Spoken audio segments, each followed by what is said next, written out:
का समावेश रहेगा। वाह, जहां से कहानी इन्होंने छोड़ा है उज्जैन नगरी की कहानी आई है, राजा भरथरी की एक अनोखी और सामाजिक कहानी। आइए गुरुदेव भूमिका की लाइन है।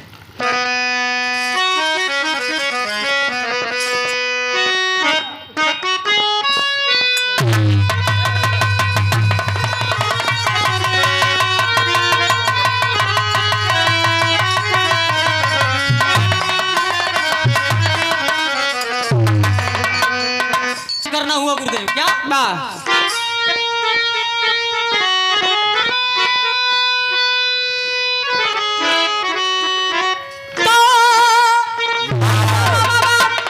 बन के जननी बनाती है जग को ये नारी,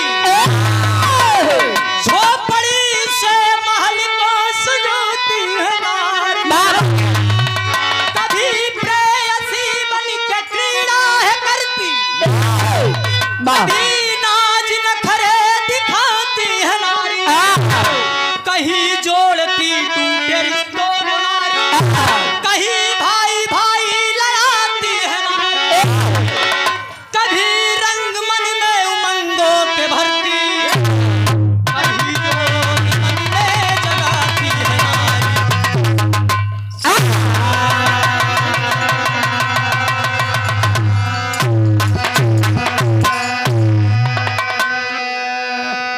कभी रंग मन में उमंगों के भरती, वाह, कभी जोग मन में जगाती है नारी। आह, नारी तो चाहे फसाई दें वाह, संचल, वाह, नारी तो चाहे फसाई दें, वाह, और नारी तो चाहे छुड़ाई दें रमे भगवान के। वाह, इनकर शक्ति बहुत बेका जान ल। वाह, आज के जमाने में लेडीज फर्स्ट, वाह, समझा। एक लाइन गजल का भाव गुरुदेव कैसे देखा, बड़ी पुरान लाइन बा। मुस्कान ये गजल पे ध्यान दे, देखो मोबाइल खोचब बंद कर, डरबू ना मोबाइल तक तू रही जाबू। आवा वाह,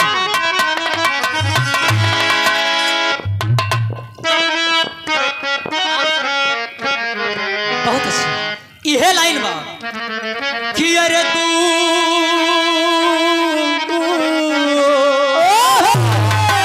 हो आ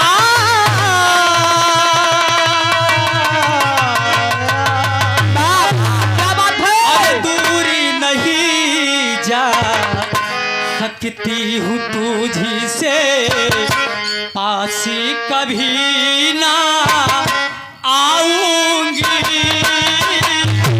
दूरी नहीं जा सकती हूँ तुझी से, पासी कभी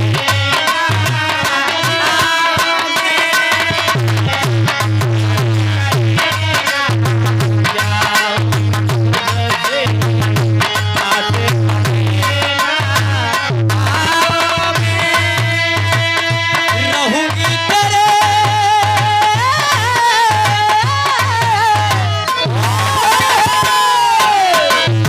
रहूंगी तेरे नज़रों के सामने, रहूंगी तेरे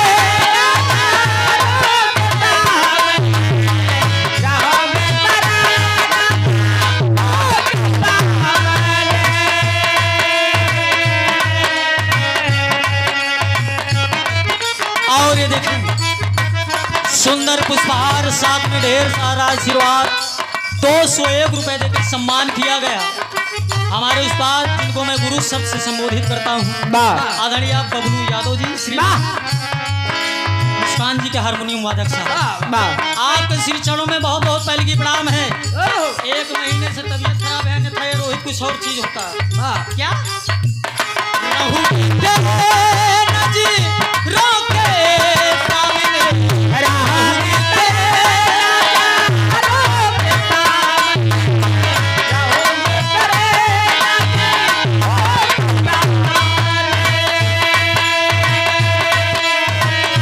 रहूंगी तेरे नज़रों के सामने, फिर भी नजर ना आऊंगी, दूरी नहीं जा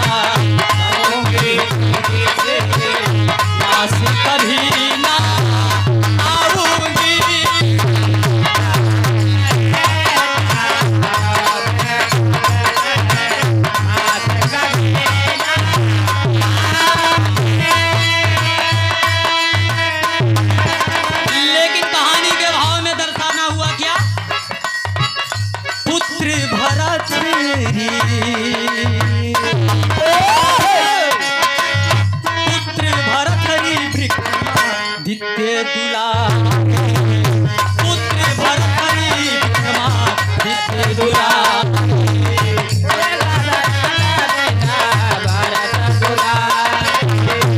आज्ञाकारी संस्कारी हुए पुत्र भरतरी विक्रमादित्य दुलारे आज्ञाकारी संस्कारी हुए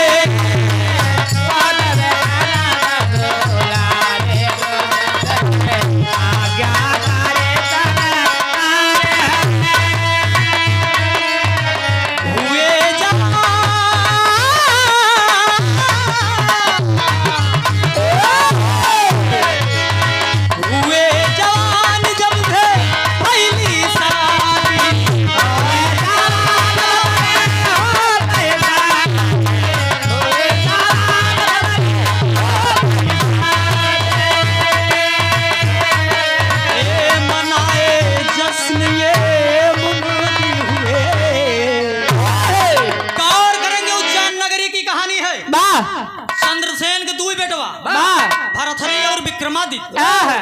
भरथरी की शादी हुई बाबू, भरथरी के शादी हो गई। शादी हो गई दुई रानी हिन घर में, दुई रानी भरथरी के दुई रानी हिन। गौर करेंगे बाबूजी, छोटा भाई विक्रमादित्य घर में है, खूब बढ़िया से राजपाट चलत बा। महल में किसी प्रकार की कमी नहीं है, महल में किसी प्रकार की कमी नहीं है। लेकिन गौर करेंगे आखिरकार राजा भरथरी की जो रानी थी, रानी पिंगला, रानी पिंगला, रानी पिंगला से भरथरी बहुत प्रेम कराई। लेकिन पिंगला कैसी प्यार करती है? कोतवाल से, जौन उनके राज के कोतवाल रहा सैनिक, पिंगला बाहर मैन लड़ावत है। मामला गंभीर बा, राजा साहब को नहीं पता बाबूजी। धीरे धीरे जब बात आगे बढ़ गई, एक दिन आखिरकार इंतखाब की बात विक्रमादित्य की निगाह पड़ जाती है, निगाह पड़ जाती है एकाएक। लेकिन एक लाइन तर्ज के नमूना गुरुदेव, मोरी झूलनी पे मर के, अरे झूलनी झूलनी रे, झूलनी रे झूलनी, झूलनी रे झूलनी, अरे मोरी झूलनी पे मर के लाखों जवान मोरी झूलनी पे मर के, लाखों जवान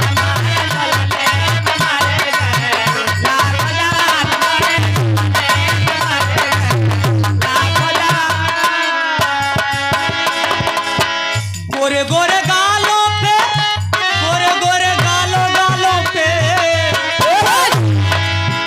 गोरे गोरे गालों पे काला काला तिल है, गोरे गोरे गालों पे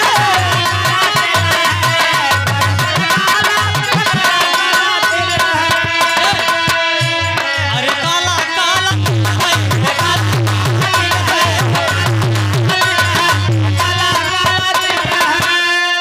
गोरे गोरे गालों पे अब काला काला तिल है। अरे ऐसे में जीना हमार मुश्किल है, काहे रब के तना पुरनियन का बदलल ईमान मोरी विद्या पे मर के लाखों जवान मोरी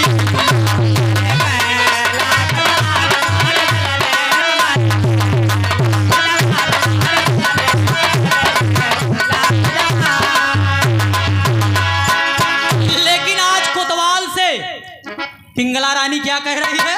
अरे तड़पी तोहरे बिना हम, अरे तड़पी तड़पी हो, अरे तड़पी तोहरे बिना हम, रनिया हमार रनिया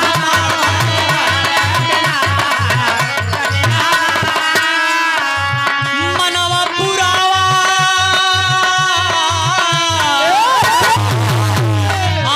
मनवा पुरावा ले तू बतिया स्वीकार रे ला ला।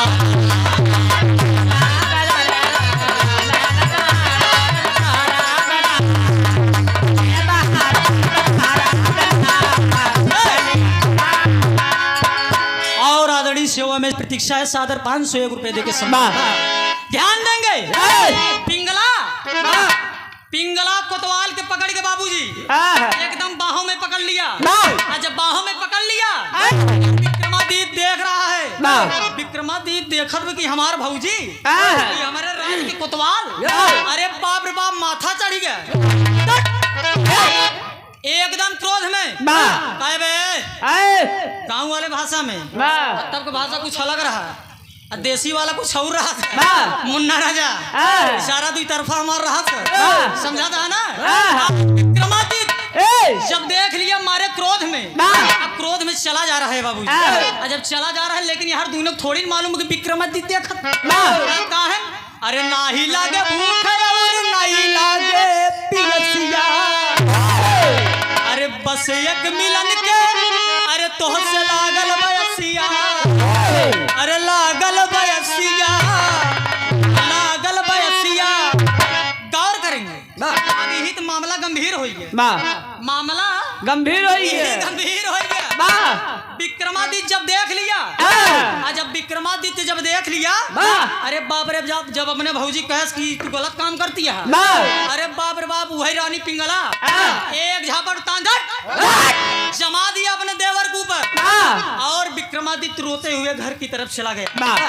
शाम की बेला है मुन्ना राजा, शाम की बेला है, राजा भरथरी आसन पे अपने सिंहासन पे बैठे हुए, लेकिन इधर विक्रमादित्य बाबूजी विक्रमादित्य बताने का कोशिश कर रहा है, बताने का कोशिश कर रहा है, लेकिन यार पिंगला करत क्या लगी अपन कपड़ा ओढ़ा फारे, कपड़वा जवन पहने रही मुस्कान पिंगला इधर लाग फारे। अब सोचे कि हमार देवर विक्रमादित्य जानी नहीं गया, जाए के अपने भैया से बताया, जब भैया से अपने बताया तो मामला गंभीर हुई है। ऐसे बढ़िया मैं कपड़ा उपड़ा फाड़ के पहले न चली जाए, पहले ड्रामा फान दे, ड्रामा फान दी, शिकायत कर दी, पहुंच गई और राजा भरथरी बैठा है, विक्रमादित्य के पहुंचे से पहले वह पहुंच गई। जब पहुंच गई तो एक लाइन तर्ज गुरुदेव कहे रे कोई झरना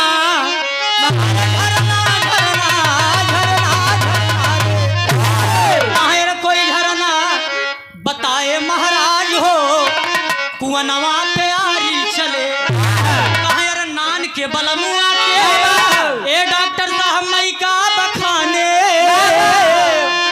नान के बलमुआ को मई का बखाने, कहे रे नान के बलमुआ मई का बखाने, अरे जमन दिया नहीं, अरे जमन दिया नहीं लिसान तो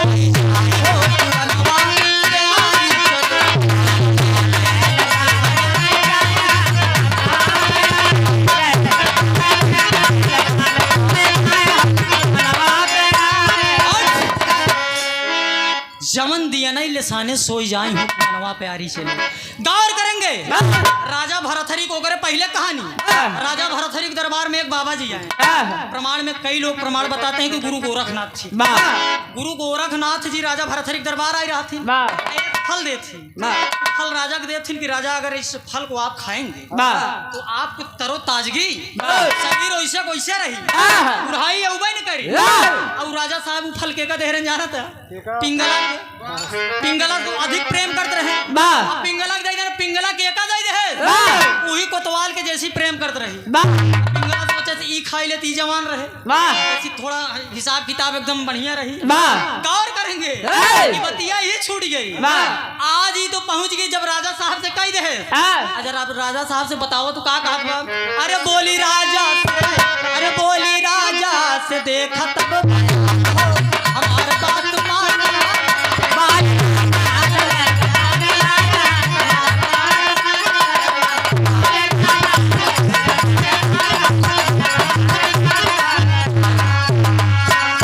कहे रे तोहरो बिरनवा करई, अरे हमसे बल जोरी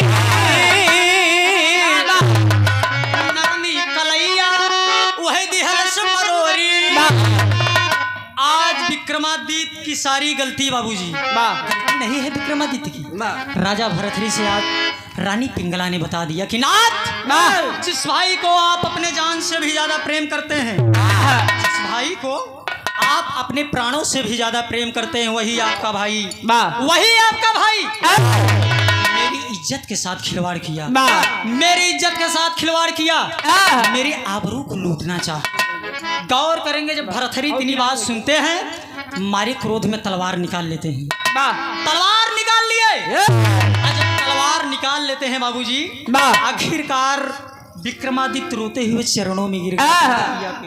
जब चरणों में गिर गया तो होता क्या है गुरुदेव?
पापी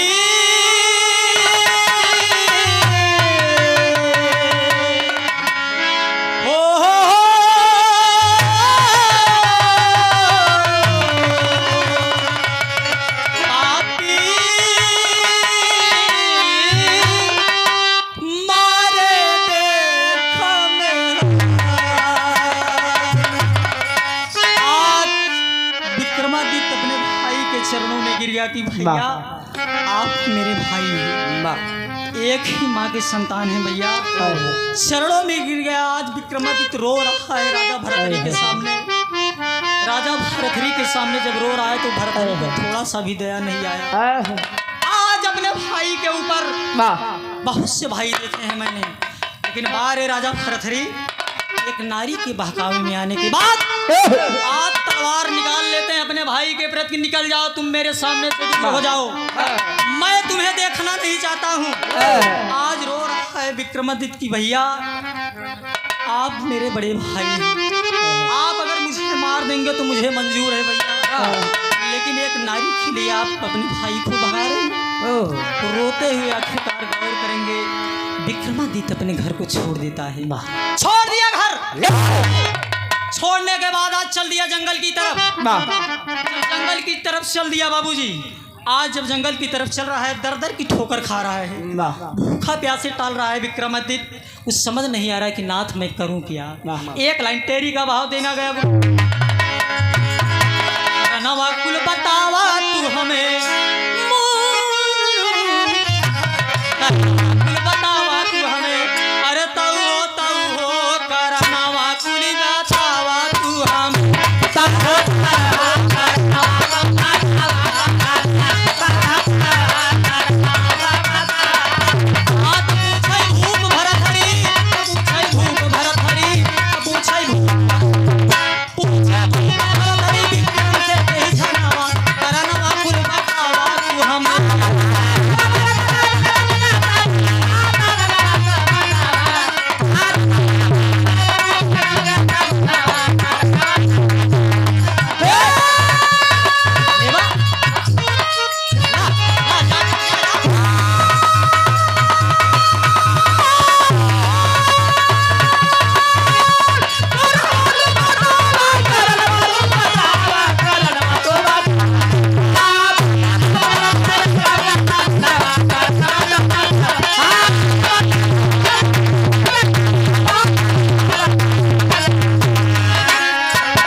विक्रम से तही छनवा करनवा बतावा हमके।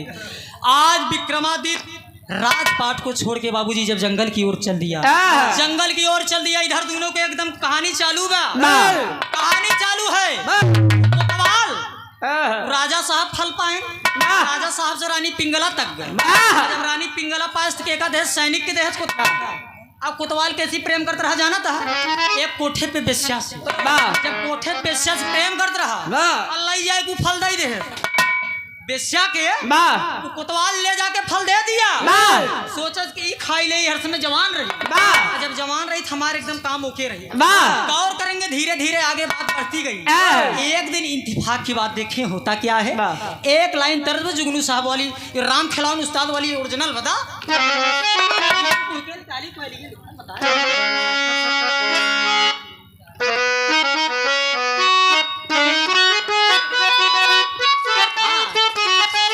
यह लाइन कि अरे बगिया में कुह काली काली कोयलिया हाय हाय रे बनवा में नाचे लमो अरे बनवा में नाचे लमो आवा चली गौआ खियो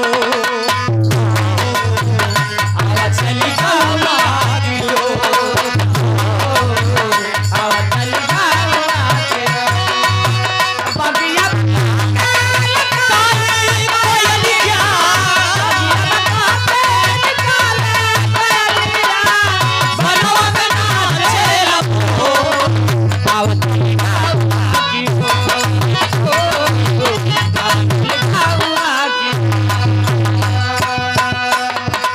गीत के बहाव में क्या दर्शाना हुआ। शादी से प्यार दे हमारी दुल्हनिया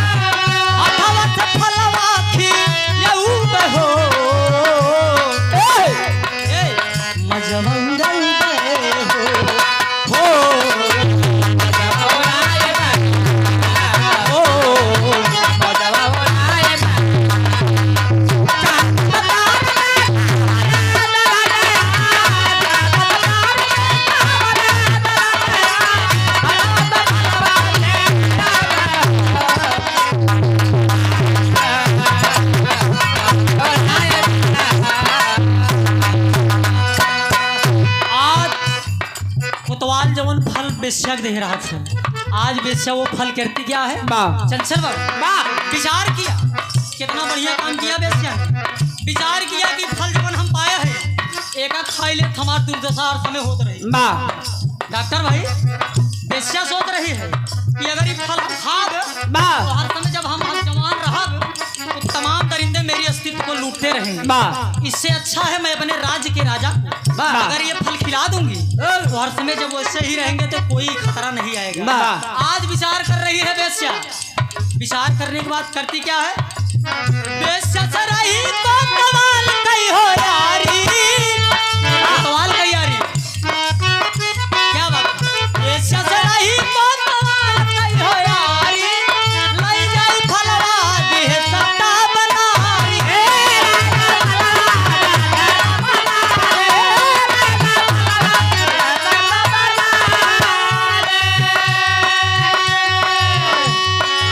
रहा जवान तब बढ़े ना उमरिया। चंचल बाबू अरे रहबा आज बेस्या विचार कर लिया वो फल लेके कहाँ चल दिया उज्जैन नगरी। बेस्या फल लेके उज्जैन नगरी चल दिया। उज्जैन नगरी चल दिए उज्जैन नगरी पहुंच गई तो राजा साहब का आसन लगा है। राजा भरथरी अपने सिंहासन पे बैठे हुए हैं। तमाम राजघराना खचाखच भरा। जब पहुंच गई तो ओकर शरीर कांपत हुआ एकदम डग डग डग डग ओकर शरीर कांपत हुआ। बतावा रैयत के मालिक इनका हम चलिए फल दे कि हमार दिया फल ले ही। विचार करने के बाद हिम्मत जुटाए। जब हिम्मत जुटाए से जब राजा साहब को दे लाग तो राजा साहब आश्चर्य में हो गए। हाँ कि बतावा हमारे पास कोनो कमी बा सोना चांदी महल खजाना तमाम भरा बा कोनो कमी नहीं बतावे। बेसिया हमका फल लिया पता नहीं कैसे हो विचार करत है। लेकिन एक लाइन तर्ज गुरुदेव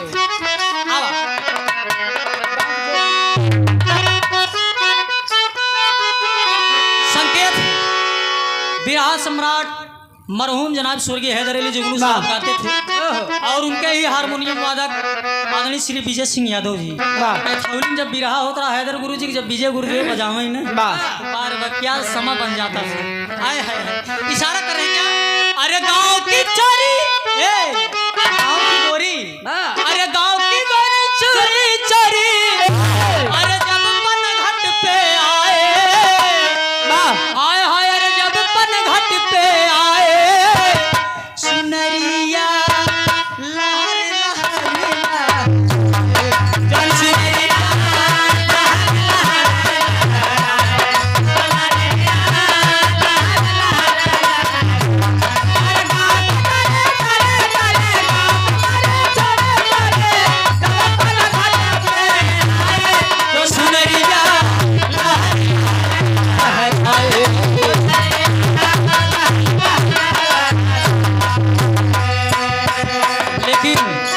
राजा साहब लौटाई देने की तोहार हम फल ना ले गई कि पता नहीं तुम में का करे हा बेसिया लेके लौट गई फल और जब लेके लौट गई फिर मन में विचार किया नहीं अगर ये फल राजा साहब खाएंगे तो ऐसे ही रहेंगे रात सारा खुशी रहेगी दोबारा लौट गए और जब दोबारा लौट गई तो हो का बा महल की ओर चली है गोरी महल की ओर चली है गोरी हवा बदली कमाए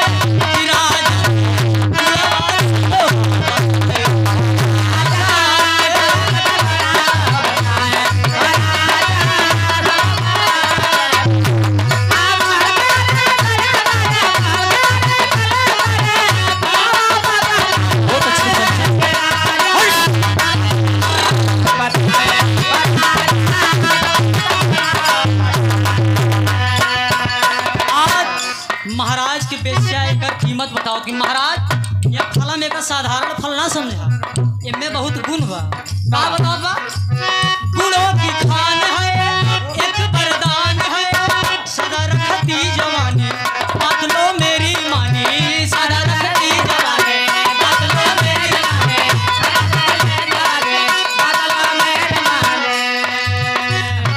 फल है ताजा सुन लो राजा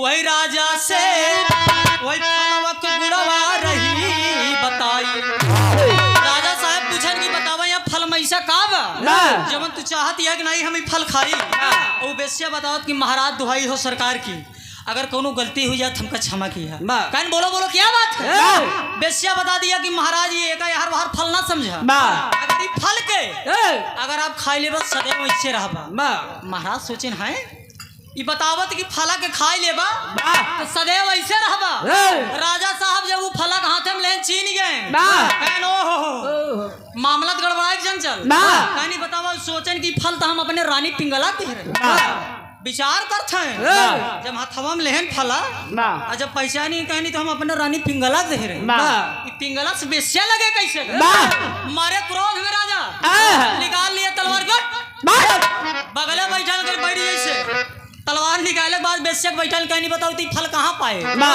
फला तो कहाँ पाए अब बेस्या एकदम कांपा ही लग राजा साहब सामने कहीं महाराज हमका मारा न हम बतावत है फल कहाँ पाए अब बतावे लगे कि महाराज हम एक कोतवाल से प्रेम करी थी हम एक कोतवाल की प्रेम करी थी कोतवाल आप ही के राजघराने में रहा और फल हमका वह लिया के देश और वह लिया के देश कैसे अगर फल अगर खाबू तो सदैव वैसे रहबू अरे बाप रे बाप कोतवाल को बोलवागा बेस्या के बैठा देहन राजा कहीं बैठ जा तू सारा दूध के दूध पानी के पानी हो जाए कोतवाल को बुलवाया गया कोतवाल को बुलवाया गया तो आल्हा का भाव लग गया गुरुदेव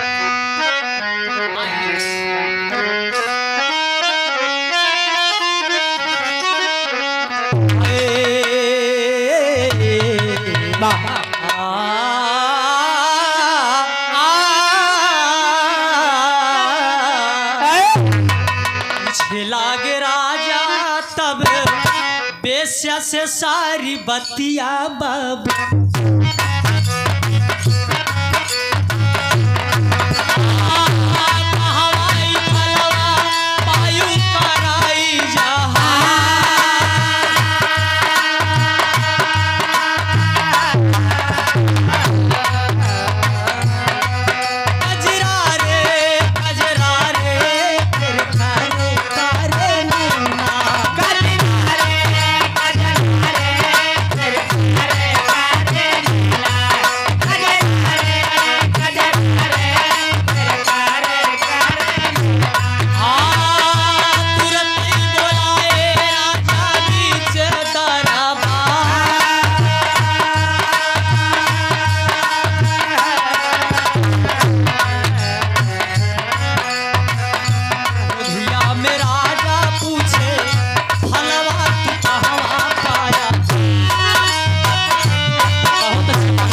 कोतवाल के वाह। देखकर राम खिलान उस्ताद वाली याद ताजा कर दी है।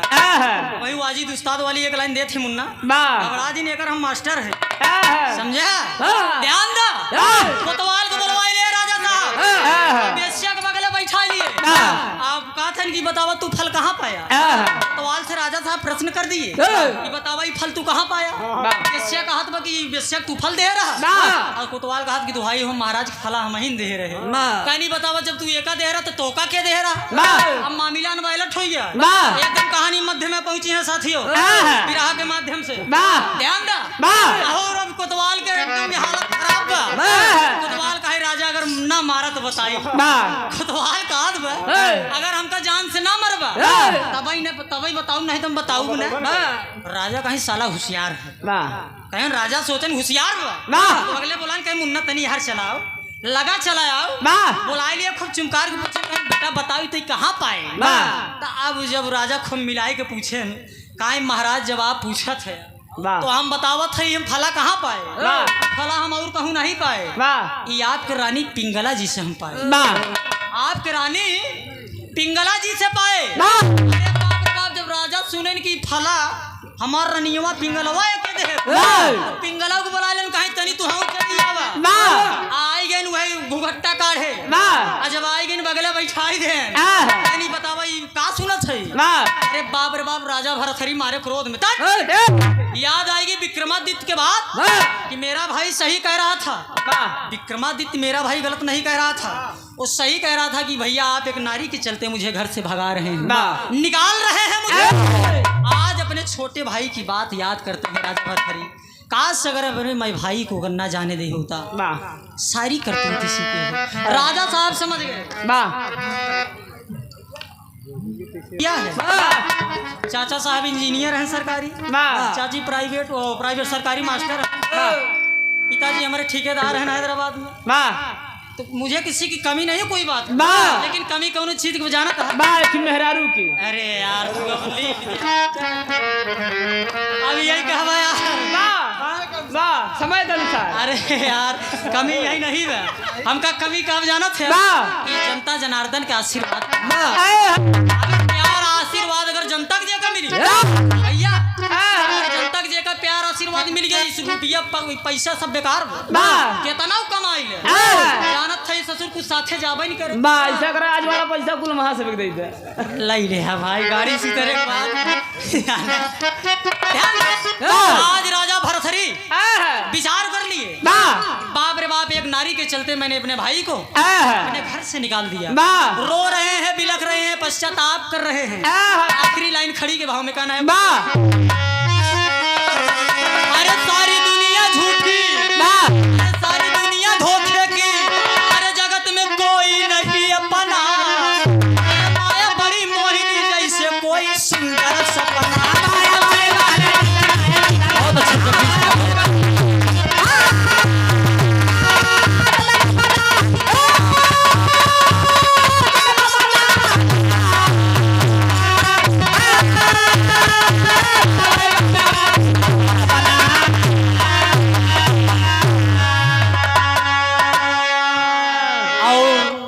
राजा भरथरी साहब घर से निकल जाते हैं, घर से निकल दिए। और जब घर से निकल दिए कहाँ चले जाते हैं? गुरु गोरखनाथ जी के धाम। आज जब गुरु गोरखनाथ जी के धाम में गए, अरे बाप रे बाप, जो राजा साहब गिर गए चरणों में, गुरु गोरखनाथ अपने सीने से लगाने को राजा क्या बात है? राजा भरथरी सारी बात बता दी, महाराज ऐसी इसी बात। इस दुनिया से मैं उब चुका हूँ, इस दुनिया से मैं उब चुका हूँ, बस मुझे भक्ति भाव गौर करेंगे। राजा साहब जोगी बनिए, राजा भरथरी मेहरारू की खातिर देखा जोगी बन गए, घर द्वार अपन छोड़ गए। जब जोगी बन गए राजा साहब से यही कहा था इनके गुरु गोरखनाथ, जब तक अपने घर से भिक्षा न ले तो हर जोगी बनब सफल ना हुए। आज गुरु गोरखनाथ जी के आश्रम से चल रहे हैं अपने कहाँ? अपने घरे, अपने नगरी उज्जैन नगरी। कहना हुआ है बाबूजी जोगी गीत के भाव में, अरे कवन करनवा जोगी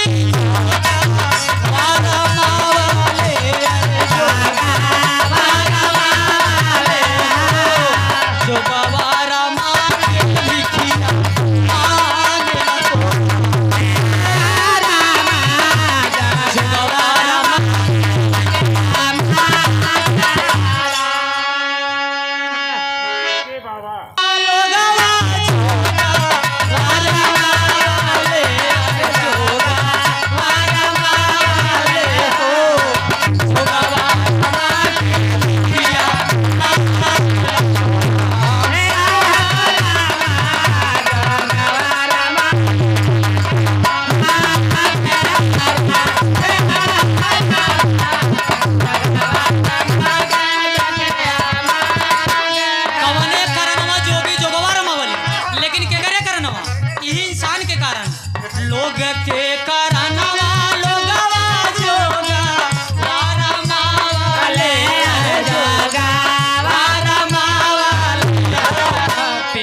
और 21 रुपये का पुरस्कार हमारे भाई साहब के द्वारा। बहुत बहुत श्री चरणों में आपके नमन है, वंदन है, पगवंदन है। ध्यान ये मेरे खातिर राजा बनन जोगी नारी के करनवा राजा जोगा वाला वाले आज पाक दिहल फूल सारी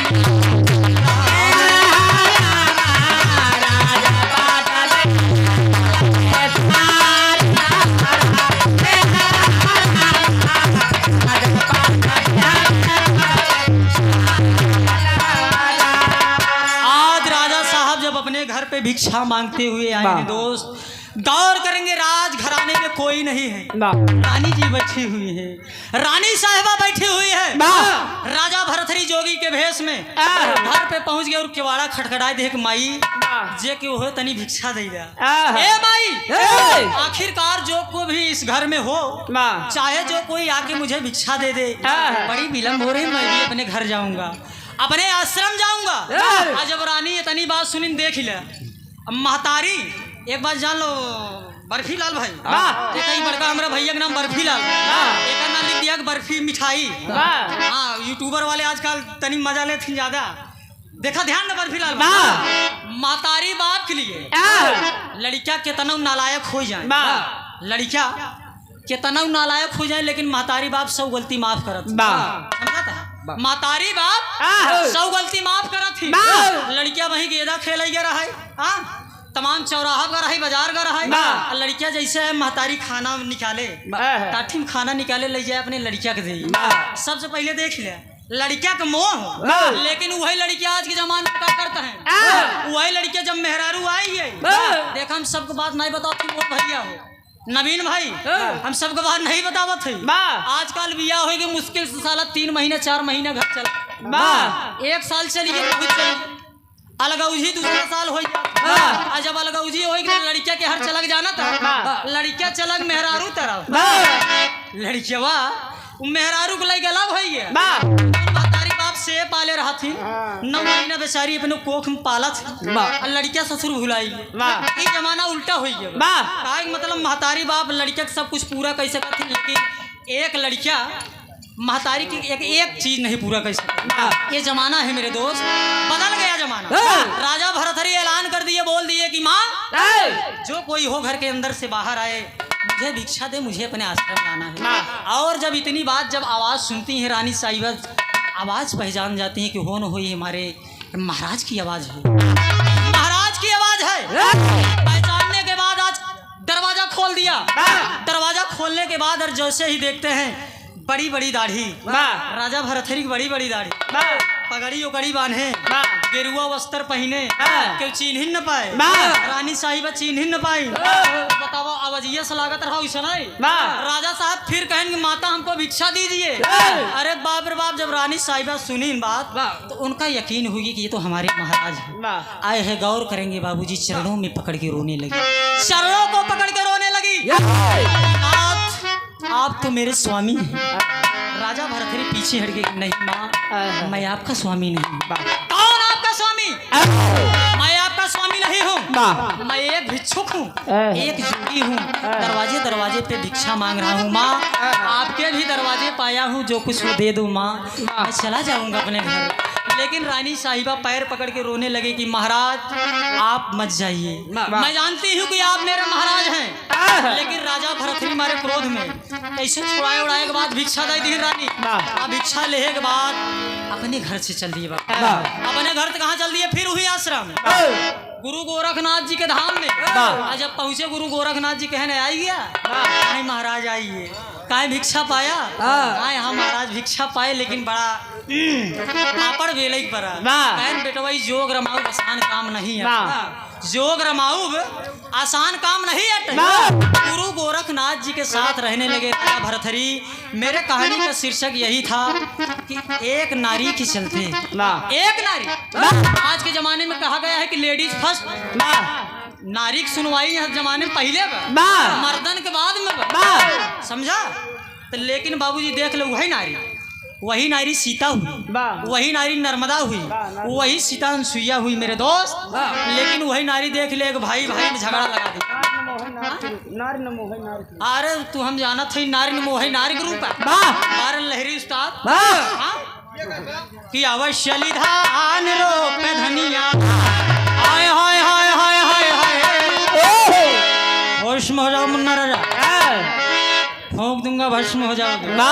हाय हाय रे अवश्य धान रोपे धनिया, कहे रे रिमझिम बरसत बपनिया, अवश्य धान रोपे धनिया, कहे रे जिया बौरा आई गई नदी, हाय हाय रे जिया बौरा आई गई नदी, पनिया भरान कैसे जाओ, जिया बौरा आई गई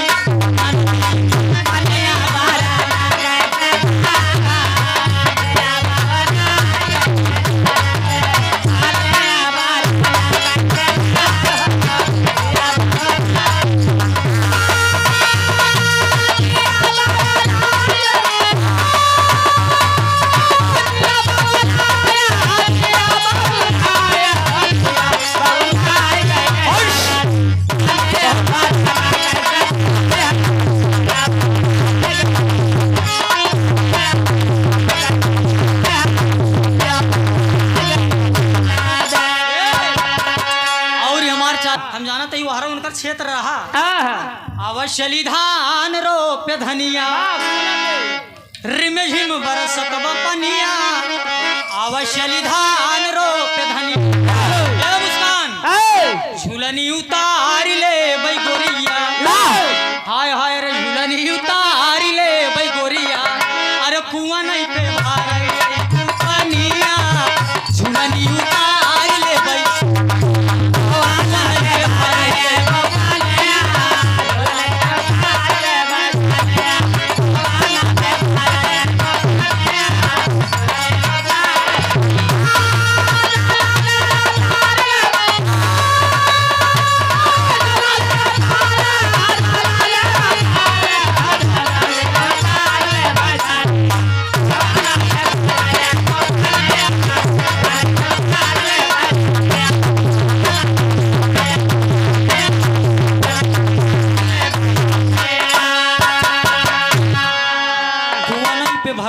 पनिया, झूलनी उतारी ले भाई धनिया, ढेर बाहर से फटका होता रहा ना।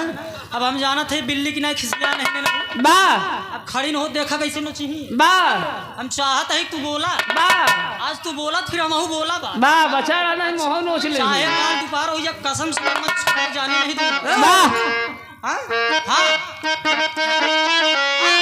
सुमोरे राम, अहर सुमोरे राम, धीरे से गागर उतार लियो, ओ जी कहीं लचक न जाए कमरिया, धीरे से गागर उतार लियो, ओ जी कहीं लचक न जाए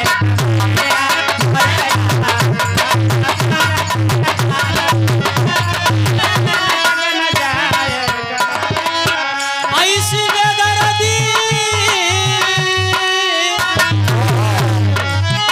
ऐसी बेदर्दी के पाले पड़ी हुरा, जोड़ा भरा वे गदरिया, ऐसी बेदर्दी के पाले जोड़ा भरा वे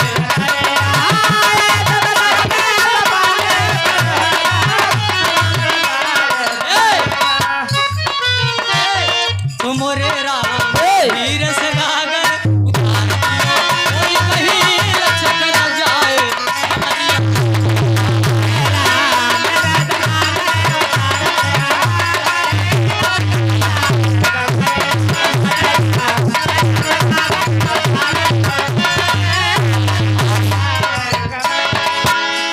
और लास्ट लाइन में कहना है, एक बाद देखा हम नंबर मुस्कान के दे देते कहे ढेर देर से खूटम बनी है ना, पगह खुले अब खड़ी हुई, पगह खोल देते घबरा जी, ओह लगा दे, मैं ससुराल नहीं जाऊंगी,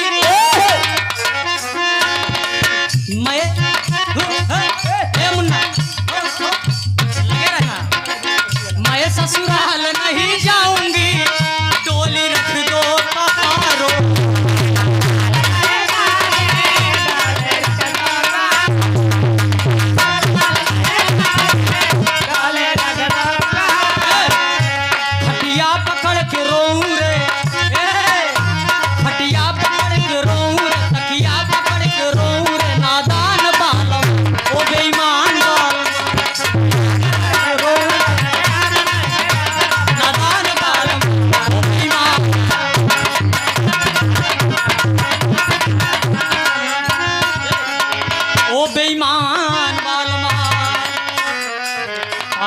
भिक्षा श्याम देई से लौट के आए भवना। श्याम देई से भिक्षा पाए के बाद आज राजा भरथरी चलाए न अपने मठ गुरु गोरखनाथ जी के आश्रम में आए की भिक्षा श्याम देई से लौट के आए भवना। महाबली गुरु बाबा दीन